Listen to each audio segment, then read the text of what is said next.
موٹاپا کم کرنے کا نسخہ. مفتی صاحب سے درخواست ہے کہ اگر مفتی صاحب کے پاس پیٹ کم کرنے کا یا موٹاپا کم کرنے کا کوئی نسخہ ہے تو وہ بتا دیں، بڑی مہربانی ہوگی. محمد زبیر جدہ سے. بھائی یہ تو ڈاکٹروں سے اور حکیموں سے پوچھیں کہ موٹاپا کیسے کم کیا جائے گا. میں نے ڈاکٹر اور حکیموں ہی کے سے جو باتیں سنی ہیں اس کا کچھ خلاصہ آپ کے سامنے پیش کر دیتا ہوں. یہ تو شرعی مسئلہ نہیں ہے، تو میڈیکل سائنس کا مسئلہ ہے. آپ نے مجھ سے پوچھ لیا تو اپنے تجربے شیئر کر دیتا ہوں، لیکن وہ تجربے آپ اس پر عمل کرنے سے پہلے کسی ڈاکٹر یا اچھے حکیم سے رابطہ کیجئے گا. تو ایسا نہ ہو میں نیم حکیم خطرہ جان بن کے آپ کو جتنا ہے اس سے بھی جائیں آپ، ایسا نہ ہو ڈبل ہی ہو جائے آپ اور زیادہ.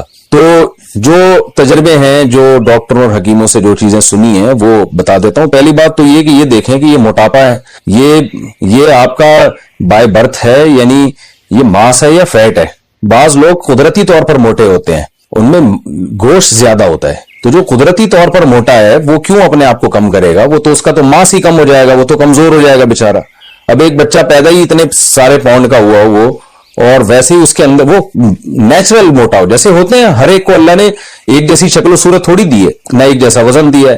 اب آپ ایسے ہی ہے جیسے ایک آدمی کہ میں اتنے فٹ لمبا ہوں تو میں چھوٹا کیسے ہوں گا؟ تو بھائی آپ کو اللہ نے پیدا ہی لمبا کیا ہے، تو آپ اپنے آپ کو کٹوائے بغیر تھوڑی چھوٹے ہو سکتے ہیں، یا تو گھسوانا پڑے گا ریگ مال سے اپنے آپ کو. تو ایسے ہی بعض جیسے کچھ لمبے پیدا ہوتے ہیں، کچھ چھوٹے پیدا ہوتے ہیں، کچھ خوبصورت ہوتے ہیں، کچھ بدصورت ہوتے ہیں، کچھ گورے ہوتے ہیں، کچھ کالے ہوتے ہیں. تو ایسے ہی بائی نیچر کچھ لوگ موٹے ہوتے ہیں. تو یہ والا موٹاپا برا نہیں ہے، یہ آپ کی اس باڈی کا اسٹرکچر ہی اللہ نے ایسا بنایا، تو یہ ٹھیک ہے، بالکل ہنسی خوشی زندگی گزار رہے ہیں. بے شک آپ 150 کلو کے ہوں، اس سے کوئی فرق نہیں پڑتا، یہ بائی نیچر. یہ ڈاکٹر آپ کو مختلف قسم کے ٹیسٹ لکھ کے دے دیں گے، اس سے پتا چل جائے گا آپ میں فیٹ کتنا ہے، ماس کتنا ہے. تو اگر ماس ہی زیادہ ہے تو کوئی ٹینشن کی بات نہیں ہے. اس کو کم کریں گے تو اس کا مطلب آپ خود ہی کم ہو رہے ہیں، یعنی اس کا جیسے کوئی لمبے آدمی کو اگر چھوٹا کریں گے تو اس آدمی ہی کو تھوڑا کم کرنا پڑے گا. تو ایسے ہی بائی نیچر اگر آپ موٹے ہیں، بائی نیچر کا مطلب کوئی بیماری نہیں ہے، تو پھر اگر آپ کم ہوں گے تو اس کا مطلب آپ خود ہی کم ہو رہے ہیں، یعنی پورے آپ ہی غائب ہو رہے ہیں آہستہ آہستہ. تو یہ غلط ہو جائے گا. تو دوسرا موٹاپا وہ ہوتا ہے جو فیٹ کی وجہ سے ہوتا ہے، جو آج کل مارکیٹ میں چل یہ رہا ہے. کہ اسی طرح یاد رکھیں پیٹ بھی بعض لوگوں کا جو نکلا ہوا ہوتا ہے وہ فیٹ کی وجہ سے نہیں ہوتا، وہ بائی نیچر ہوتا ہے. بعض بچے پیدا ہوتے ہیں ان کا پیٹ بڑا ہوتا ہے،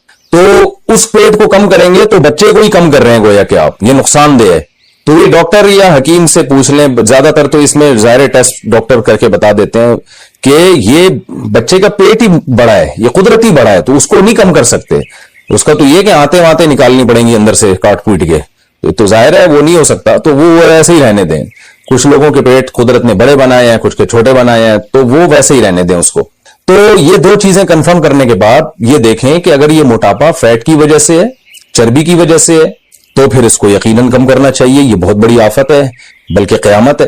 تو اور نبی صلی اللہ علیہ وسلم کی وعیدیں ہیں ایسے موٹاپے پر. آپ صلی اللہ علیہ وسلم نے فرمایا، صحیح بخاری کی حدیث ہے کہ سب سے بہتر میرا زمانہ، پھر اس کے بعد والا زمانہ، اور پھر اس کے بعد والا، اور اس کے بعد آپ نے فرمایا جھوٹ پھیل جائے گا اور موٹاپا بھی پھیل جائے گا. اس کا مطلب موٹاپے کو اسلام میں پسند نہیں کیا گیا. یہ وہ والا موٹاپا ہے جو کھا کھا کے پیدا ہوا ہو، وہ اس موٹاپے کی بات ہو رہی ہے. تو یہ والا موٹاپا اللہ تعالیٰ کو بالکل بھی پسند نہیں ہے، اور انسان کی صحت کے لیے بھی تباہی ہے. تو پہلے سے آپ چیک کروا دیں، ڈاکٹر سے رابطہ کریں، وہ آپ کو بتا دیں گے یہ اچھا والا موٹاپا ہے یا گندا والا موٹاپا ہے. ٹھیک ہے نا؟ یعنی چربی کی وجہ سے یا کسی اور وجہ سے. اگر چربی والا موٹاپا ہے تو بھائی اس کے لیے جو سب سے بہترین چیز ہے وہ ہے آپ جاگنگ کریں صبح صبح اٹھ کے. آپ کہہ سکتے ہیں کہ ہم سے تو چلا نہیں جاتا، موٹاپے کی وجہ سے بھاگے گا کون؟ تو جتنا بھاگا جا رہا ہے اتنا بھاگیں. میں لوگوں سے کہتا ہوں نا جو جم نہیں جاتے یا ویٹ نہیں اٹھایا جاتا، میں کہتا ہوں یار آپ سے، وہ کہتا ہے ہم سے اٹھتا ہی نہیں ہے ویٹ. میں کہتا ہوں یار ایک تنکے کے دونوں طرف بٹن لگاؤ، ایک تنکا لو، ادھر بھی قمیض کا بٹن یہاں بھی لگاؤ، ایک یہاں بھی لگاؤ، اٹھانا شروع کرو. کہتے ہیں یار مفتی صاحب یہ کیا مذاق ہے؟ میں کہتا ہوں یہ اٹھا لو. یہ کہہ رہے ہیں یہ کیوں نہیں اٹھا لیں گے؟ میں نے کہا یہاں سے شروع کرو، اس کا مطلب ویٹ اٹھا سکتے ہو آپ، تو تھوڑا ویٹ اٹھاؤ نا، پھر 2 بٹن کر دینا کہ 10 بٹن، جتنا اٹھا سکتے ہو اتنا تو اٹھاؤ بھائی. 1 کلو اٹھا سکتے ہو، 1 کلو ویٹ اٹھاؤ، تو آہستہ آہستہ 2 کلو کی طاقت اللہ پیدا کر دے گا. یہ تو بٹن تو ایک مثال دے رہا ہوں سمجھانے کے لیے کہ جتنا ہو سکتا ہے اتنا تو کریں. تو آپ جو موٹے حضرات ہیں بھائی ان کو جاگنگ کرنی پڑے گی. پہلے تیز چلیں، تیز چلنے کی عادت ڈالیں، اسپیڈ کے ساتھ چلیں. یہ جو پارکوں میں جس طرح سے لوگ صبح صبح چل رہے ہیں، یہ چلنا بیکار چلنا ہے، اس سے کچھ بھی نہیں ہوگا. گپ شپ لگاتے ہوئے جا رہے ہوتے ہیں اور کوئی اسپیڈ ہوتی نہیں ہے ان کی. تو اسپیڈ کے ساتھ چلیں اور باتیں نہ کریں اس دوران. جتنا تیز چل سکتے ہیں اور جتنی دیر تک چل سکتے ہیں چلیں، سانس پھول جائے. تو یہ آہستہ آہستہ لاشعوری طور پر آپ کا اسٹیمنا بڑھنا شروع ہوگا اور جب چلنے کے عادی ہو جائیں تو پھر اس کے بعد ہلکی ہلکی جاگنگ شروع کریں، ہلکی ہلکی، دیکھیں کتنا دوڑ سکتا ہوں، جتنا دوڑا جا رہا ہے اتنا دوڑ لیں، تو پھر نوٹ کر لیں بھائی آج میں اتنے منٹ دوڑا، جاگنگ کی ہے میں نے، اگلے دن کیا کریں، ایک ہفتے تک اتنے ہی منٹ تک، دیکھیں گے ایک ہفتے بعد آپ کا اسٹیمنا بڑھ چکا ہوگا، پھر 1 منٹ اور بڑھا دیں، پھر 1 منٹ اور بڑھا دیں، پھر ایک دن آئے گا آپ آدھا گھنٹہ بھاگیں گے، پھر انشاءاللہ ایک دن آئے گا آپ جو ہے یعنی بڑے آرام سے 35-40 منٹ تک بھاگ سکیں گے انشاءاللہ، اور ایک دن آئے گا آپ ایسا بھاگیں گے کہ اگر آپ کے جتنے قرض، جن لوگوں سے آپ نے قرضے لیے ہوئے آپ وہ بھی نہیں آپ کو پکڑ سکیں گے، ایسا آپ انشاءاللہ بھاگیں گے۔ تو ویسے اللہ ایسے بھاگنے سے بچائے، تو ایک تو یہ کریں آپ، اس سے بہت فائدہ ہوگا۔ جاگنگ جو صبح کی جاگنگ ہے اس سے بہتر کوئی ایکسرسائز نہیں ہے، ورزش نہیں ہے، میٹابولزم بہت اچھا ہو جاتا ہے انسان کا۔ ہمارا میٹابولزم ہے نا جو ہم کھاتے ہیں، تو بعض لوگ دیکھیں بیٹھے بیٹھے کھا رہے ہوتے ہیں پھر بھی موٹے نہیں ہوتے، وہ کیا ہوتا ہے، ان کی باڈی کا یعنی سسٹم اتنا اچھا ہوتا ہے کہ وہ اندر سے وہ یعنی دیکھنے میں لگ رہا ہے کچھ نہیں کر رہے ہیں مگر وہ کر رہے ہوتے ہیں، ان کے اندر سے سسٹم بہت اچھا ہوتا ہے، سب چیزیں حرکت میں ہوتی ہیں۔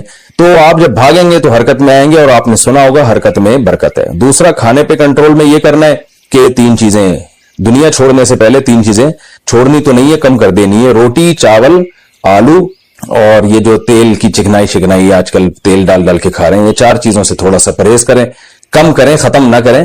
اور اس کے علاوہ آپ فروٹ کھائیں، اور اللہ آپ کا بھلا کرے، گوشت کھائیں، آپ دودھ پیئیں، جو ہے وہ انڈے منڈے کھائیں، پھوڑیں، تو یہ سب چیزیں آپ کھائیں گے۔ روٹی چاول، جس آدمی کو وزن کم کرنا ہے اس کو دنیا چھوڑنے سے پہلے روٹی چاول چھوڑنا پڑے گا۔ یہ چھوڑنے سے مراد کم کرنا، چھوڑنا تو ٹھیک نہیں ہے، کم کرنا پڑے گا، اس کی مقدار کم کریں، اور کم بھی آہستہ آہستہ۔ آپ معذرت کے ساتھ اگر صبح 4 پراٹھے کھا رہے ہیں تو بہت افسوس ہو رہا ہے مجھے یہ کہتے ہوئے، انشاءاللہ نہیں کھائیں گے لیکن بہت سے کھا رہے ہوتے ہیں، تو 4 کو 3 پہ لے کر آئیں، اور ایک دم سے نہ چھوڑیں، نہ ایک دم سے بہت کم کریں، 4 پراٹھے کو آپ 3 پر لے کر آئیں، تو جب اس کی عادت ہو جائے گی تو پھر 2 پہ آئیں، جب اس کی عادت ہو جائے گی تو 1 پہ آئیں، اور جب اس کی بھی عادت ہو جائے گی تو پراٹھا صرف صبح آدھا ہی کھایا کریں آپ، ٹھیک ہے نا۔ اور اس طرح یعنی روٹی کو کم کریں اور چاول کو، آلو تو ہمارے یہاں اتنے نہیں کھائے جاتے، یہ 2 چیزیں جو ہے نا ویٹ بہت بڑھاتی ہیں کیونکہ ان میں کاربوہائیڈریٹس بہت زیادہ ہوتے ہیں، تو اور اس کی سیلیڈ وغیرہ بڑھا دیں اپنی خوراک میں، کھانے سے پہلے سیلیڈ کھایا کریں خوب اچھی طرح، تو اس سے کیا ہوتا ہے کہ بھوک بھی کم ہو جاتی ہے، انسان کھاتا بھی کم ہے، اور جو سیلیڈ ہم کھاتے ہیں وہ ویسے ہی ویٹ کو ختم کرتا ہے۔ اور آپ دیکھیں کچھ دن آپ کو ٹینشن ہوگی، اس کے بعد آپ کو اتنا مزہ آئے گا جب آپ کا وزن کم ہو جائے گا نا، اور آپ کو محسوس ہوگا میں دوبارہ سے جوان ہو گیا ہوں، اور بہت ساری بیماریاں ختم ہو جائیں گی۔ ہمارے ایک دوست نے بتایا کہ ان کے کسی ریلیٹیو نے جو ہے وہ ماشاءاللہ بڑے بھاری بھرکم ہوا کرتے تھے، تو کھاتے پیتے رہتے تھے ہر وقت، یہ فاسٹ فوڈ وغیرہ بالکل